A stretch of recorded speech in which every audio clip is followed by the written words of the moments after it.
This is another video in section 2.4, part 1. It's about parabolas in vertex form.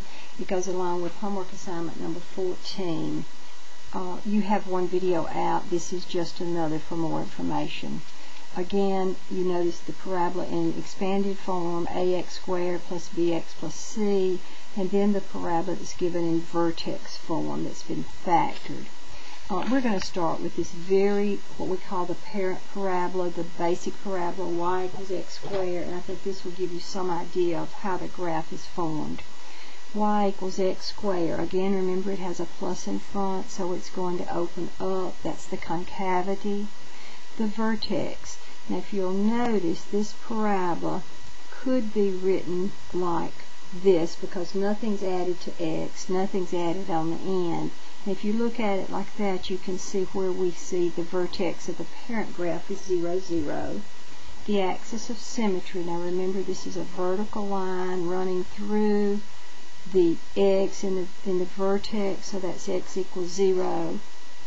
If this parabola opens up, now think about this, it has a low point, it has a minimum point at that vertex point.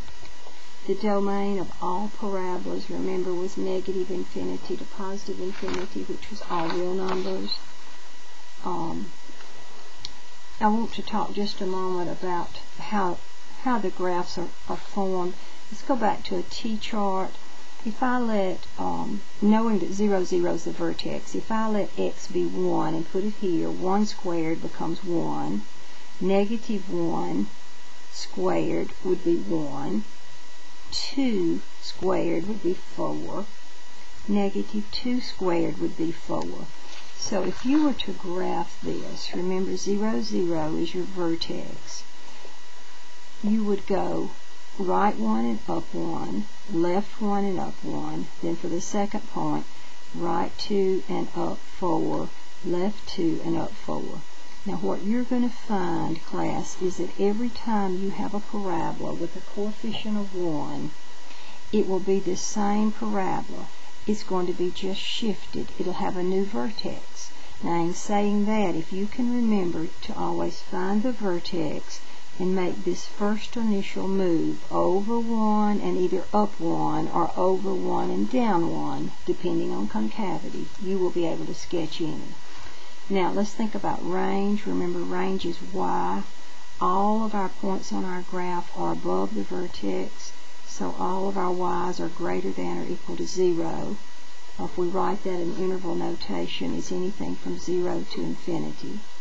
Now let's review a little about intervals. Remember, intervals are written with parentheses.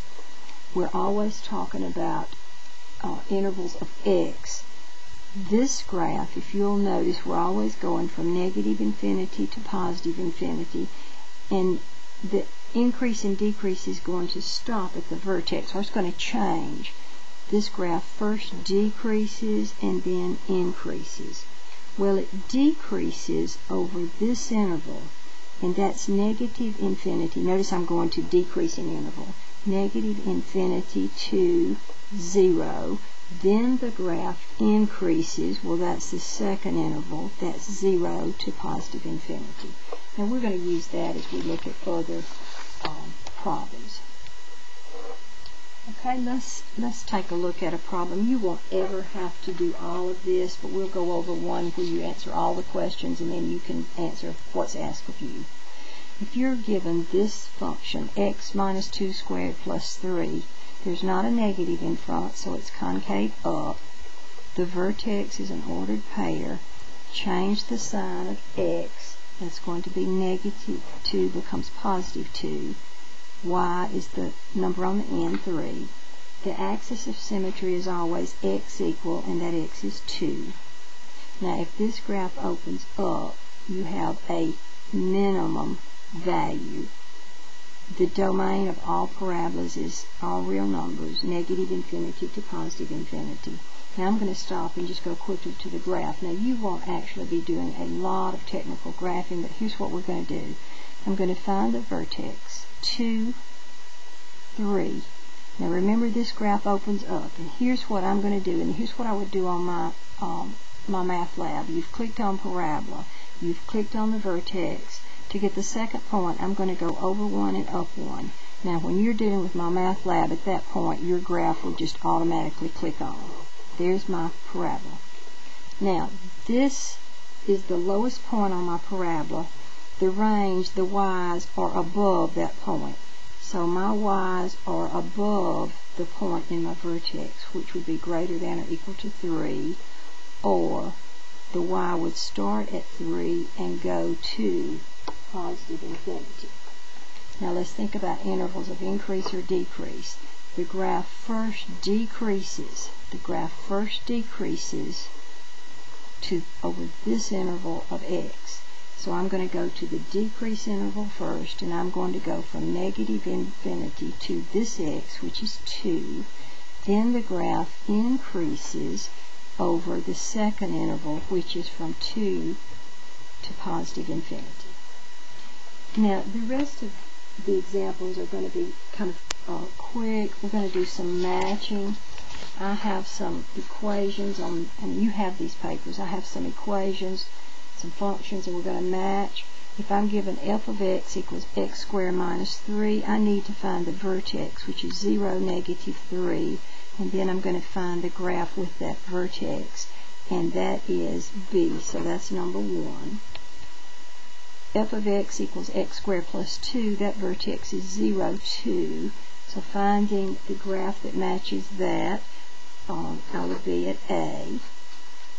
F of x equals x minus 4 squared, the vertex is 4, 0. That would be E. X plus 3 cubed would be negative 3, 0. That would be C. And x plus 1 squared plus 3 would be negative 1, 3, and that would be D. Now, you have another sheet that has some graphs, and they ask you to write an equation. So, think about this. I need the vertex. That vertex is negative 2, negative 2. The parabola opens up. So, I'm going to have y equal, it's a parabola, so it's x squared.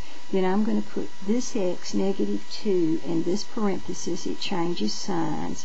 Put this y, negative 2, on the end. In my next example, my vertex is negative 2, 4. Now, it's a parabola, so I'll have y equal. It turns down. I'll have a negative and then an x squared. I'll put the negative 2x in the parentheses as positive 2 and the plus 4 on the end. Number 6, I have a vertex that is 2, 0. The parabola opens up. That will be x. Take the positive 2, it becomes negative 2 squared. I do not have to put the 0 on the end. The next one, I have a parabola opening down, so I do have a negative x squared. I have a 0 that goes with the x and a 4 that goes on the end. You're usually going to see that simplified just to be negative x squared plus 4.